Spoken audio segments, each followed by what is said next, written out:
The Thanksgiving table was dressed in my mother's finest porcelain, the kind that only left the cabinet for major holidays or somber occasions. 20 people crowded into my parents' dining room in suburban Connecticut, relatives arriving from New Jersey, Pennsylvania, and upstate New York for the annual ritual. The food was perfect.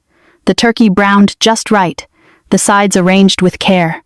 And my sister, Eleanor, was at the center of it all, commanding the room like she was presenting oral arguments in a federal courtroom. "I have something to share," she said, rising from her chair near the head of the table. She wore a tailored silk blouse that probably cost more than what my family assumed I spent on groceries in a month. "As of next Monday," she announced, "I will officially be named junior partner at Whitman and Rhodes." The room exploded with applause. My aunt gasped. My uncle lifted his glass. My parents glowed with the familiar pride they reserved exclusively for Eleanor's milestones. "Partner at 33, my father said in awe, "at one of the top firms in the city. That's my daughter." Eleanor's eyes met mine across the table. She smiled the kind of smile perfected over decades of sibling comparison. Warm to everyone else, razor sharp to me. "Of course," she added casually, swirling her wine. "Not everyone finds their footing at the same pace." She nodded toward me. "Clara is still exploring her options. 32 years old. No real career, no contribution. While I'm making partner, you're kind of a waste of potential," she said lightly. "But I suppose every family needs one." The laughter was hesitant, but it came. A few relatives shifted uncomfortably. Others nodded. They'd heard this version of me too many times to question it anymore. My father smiled, as if public humiliation were just another achievement worth applauding. My mother reached across the table and squeezed my hand. "Don't worry, sweetheart. Maybe next year everything will click." I smiled. Just smiled. Then, beneath the table, I unlocked my phone and sent a single email to Laura Hastings, my attorney. "Terminate silent equity position in Whitman and Rhodes. Initiate full withdrawal under Clause 9. Immediate liquidation." Her response came 90 seconds later. "Confirmed. Beginning withdrawal of $3.4 million capital contribution. Formal notice will be delivered today. Are you sure?" I typed back, "Completely." Pumpkin pie was being served when Eleanor's phone began vibrating. She ignored it at first, busy soaking in praise from distant cousins. But it kept buzzing, then ringing. She glanced at the screen and frowned. "It's Daniel Rhodes," she said, already standing. "I should take this." "Scribe sen. Probably just congratulating me," she added, disappearing into the hallway. From my seat, I watched her answer with confidence. I watched that confidence stiffen. I watched the color drain from her face as the conversation unfolded. I helped myself to pie. It tasted perfect. In our family, success had only one definition: prestige. My father was a renowned cardiac specialist. My mother, a former appellate judge whose opinions were still cited in law reviews. Eleanor had been groomed for law school since she could pronounce jurisdiction. They gave her a toy gavel for her 6th birthday. The Matthews family didn't just have expectations, we had a legacy to protect.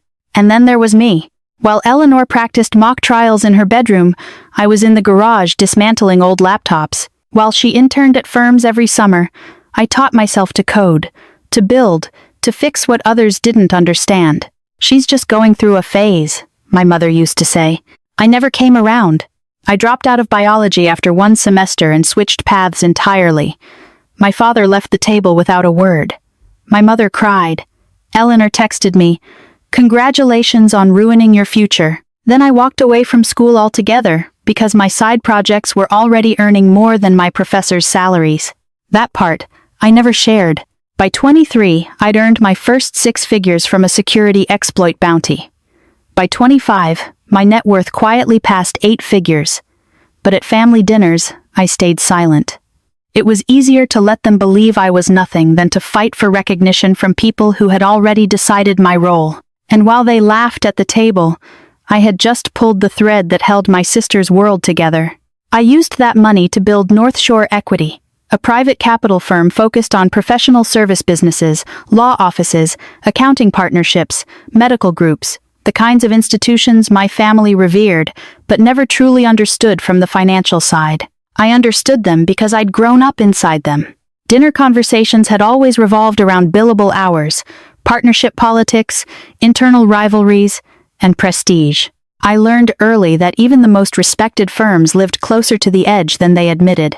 One bad year, one client exodus, one credit freeze. That was often all it took.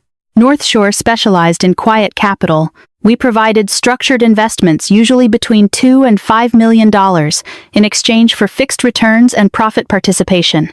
No board seats, no plaques on the wall, no public credit, just money that allowed firms to stabilize, expand, and survive storms without exposing weakness. 4 years earlier, when Lawson and Pierce came to us, I almost smiled. They were in trouble. Not from incompetence, but contamination. A corporate data leak case had scared off 3 major clients, even though the firm hadn't caused it. Senior partners were considering exit offers. Banks wanted collateral the firm couldn't provide. They needed capital fast, at least $3 million. My analysts presented the deal without knowing anything personal. Solid practice, one of them said. Temporary instability. If they survive the next 12 months, the upside is substantial. I reviewed the partner list, and there it was. Elena Mercer, Senior Associate, Partnership Track. My sister's firm, bleeding money, coming to me. The irony was sharp enough to taste. I approved a $2 million investment through North Shore, structured as a silent equity position with profit participation. My attorneys handled everything. My name never appeared on a single page. To the firm, North Shore was just another capital group betting on recovery. And recover they did. With our funding, Lawson and Pierce retained key partners, halted departures, and rebuilt client confidence. 2 years later, they were profitable again. By the 3rd year, they were expanding into new practice areas, hiring aggressively, climbing regional rankings. Trade journals praised their strategic leadership. No one mentioned the anonymous capital that had kept the lights on. Why would they? On paper, my investment doubled. Annual distributions crossed $400,000. Every quarter, reports arrived detailing wins, promotions, and Elena's steady march toward partnership. She had no idea. She didn't know the sister she dismissed owned a significant share of the firm she worshipped. She didn't know her promotion depended on money I'd quietly placed years before. At every holiday, she mocked me. At every family dinner, my failures were recycled like tradition. I smiled, drove home to my apartment overlooking the harbor, and reminded myself that patience wasn't weakness. I didn't know that patience would be tested that Thanksgiving. Elena stayed in the hallway for nearly 20 minutes. We could hear fragments of her call through the wall. Withdrawing? That's not possible. The vote is next week. Her voice rose, then cracked. The table pretended nothing was wrong. Conversation stalled. Forks scraped plates. Everyone watched the hallway. When she returned, she looked older. Her makeup smudged. Hands shaking. "Our capital partner," she said finally. "The silent investor who stabilized the firm 4 years ago. They're pulling out. All of it." "How much?" someone asked. $3.2 million, plus profit participation. Liquidation in 90 days. My father froze. "That means all new partnerships are postponed," she said quietly. "Including mine." Silence settled over the table. Someone suggested new investors. Elena laughed, brittle, humorless. "These deals don't replace themselves. Especially not in winter." I took another bite of pie. The weeks that followed were chaos. Credit tightened. Expansion plans vanished. Elena's partnership track stalled indefinitely. 3 days after Thanksgiving, she called me. For the first time in over a year. "I need help," she said. No arrogance left. "You work with computers. Maybe you know someone in finance." I paused.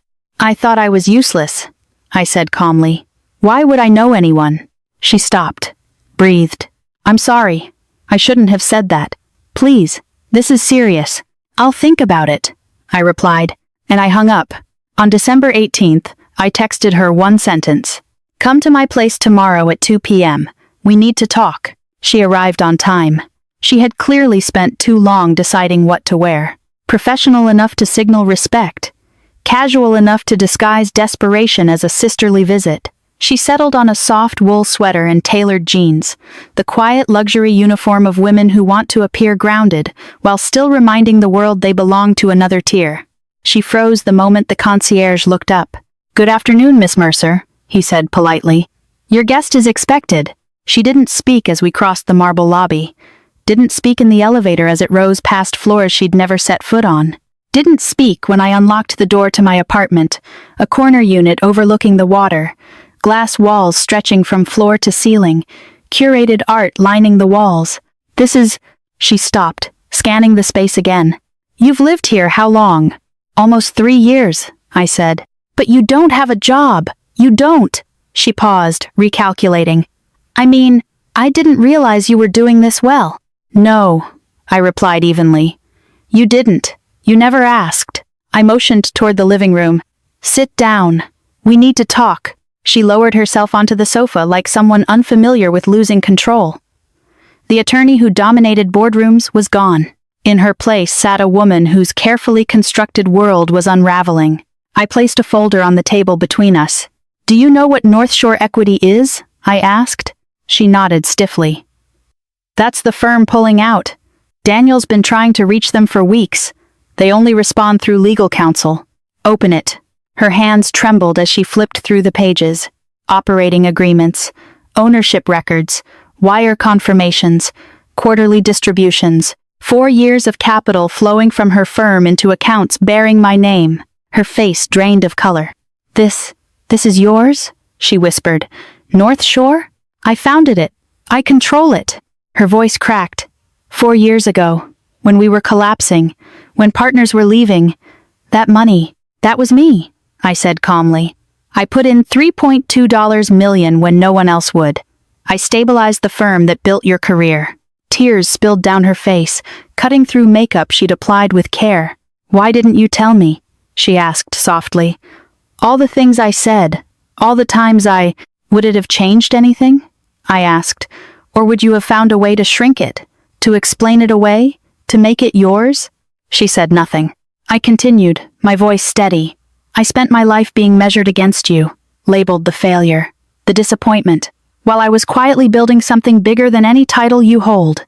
I let the numbers speak. North Shore now managed more than $40 million across multiple firms. My personal assets sat just under $18 million, a small team, consistent returns, quiet power. I stood and walked to the window. "You never wondered," I said. "You needed me to be small so you could feel large." She swallowed. "What do I need to do?" I turned back to her. "You have a choice." She listened. "Option 1. I complete the withdrawal. The firm scrambles. Your partnership gets delayed or disappears entirely." Her eyes closed. "Option 2. I reinstate the capital under new terms, public acknowledgement, renegotiated participation. And at the firm's holiday event next week, you introduce me properly." Her breath caught. "You want me to tell them?" "I want you to tell the truth." She stared at the floor for a long moment. "No more comments," I added. "No more comparisons. No more pretending I'm something to apologize for." She looked up, really looked as if seeing me for the first time. "I've been awful," she said quietly. "I don't know how to fix that." "You start by choosing option 2, I replied. "The rest takes time." She nodded. "I accept." The holiday reception was tense, predictably so. When she introduced me to the senior partner, her voice wavered, but held. "This is my sister," she said. "She's the founder and managing partner of North Shore Equity." Recognition flickered across his face. "You're North Shore?" "I am," I said, extending my hand. "I understand there's been some concern about our investment." We talked. The firm stabilized, and for the first time, she stood beside me without diminishing who I was. That evening, we spent nearly an hour in Daniel Pierce's office revising the agreement. North Shore remained invested for another 5 years. The firm gained stability. I received a seat on the advisory council and an increased share of profits, and Elena's partnership delayed but not denied was finalized on February 3rd. At the celebratory dinner, she stood to speak. Her voice shook just enough to sound real. "I want to thank my family," she said, lifting her glass. "And I want to thank my sister, Claire. She supported this firm in ways I didn't understand or appreciate for years. She paused. I spent a long time believing she was the failure in our family, while she was quietly building something remarkable. I was wrong. Completely wrong. And I'm grateful she gave me the chance to learn from that. Applause filled the room. My parents looked stunned. My mother wiped her eyes. My father stared at the table, then at me, as if trying to reconcile decades of assumptions in real time. The daughter he'd celebrated was publicly acknowledging the one he'd dismissed. After dinner, he pulled me aside. "I owe you a real apology," he said softly. "Not the polite ones. The honest one. Our action. I didn't know," he continued. "You never told us, and I never asked. I was too busy being proud of one child to wonder about the other." "You never asked," I replied. "You were proud. That felt like enough." He nodded, slowly. "I'd like to change that," he said. "We'll see," I answered. "Change takes time." 6 months have passed. Elena and I aren't close. We may never be, but we're something new, truthful. She calls me about firm finances. I ask her about legal frameworks for new investments. We speak as equals. At Easter dinner, my mother asked about my work for the first time in years. Not politely, not briefly. She listened. "I don't understand all of it," she admitted. "But I can tell you love what you do, and I can tell you're good at it." It wasn't enough to erase decades of invisibility, but it was a beginning. North Shore has continued to grow. We've entered 3 new markets. Assets under management recently crossed 60 million. Last month, a national business publication reached out about profiling women in private capital. I said yes. They planned to photograph me in my apartment, the river behind me, credentials on display. The proposed headline reads, "The Quiet Force. How Claire Mercer Built a $60 million Firm Without Asking for Permission." It's dramatic. I earned that. Because here's the truth I learned too late. Being unseen can be a source of strength, but it can also be a cage. You can build in the background. You can grow in silence. But eventually, you have to step forward not for applause, but for yourself. I was dismissed for decades. Labeled insignificant. Written off. Now I'm the investor who kept a firm alive. The founder of a company worth more than opinions. The person my family calls when they need real answers. Some reversals are measured in money. This one was measured in visibility. Because space isn't emptiness. Space is where things grow when no one is watching. And that's where I built everything.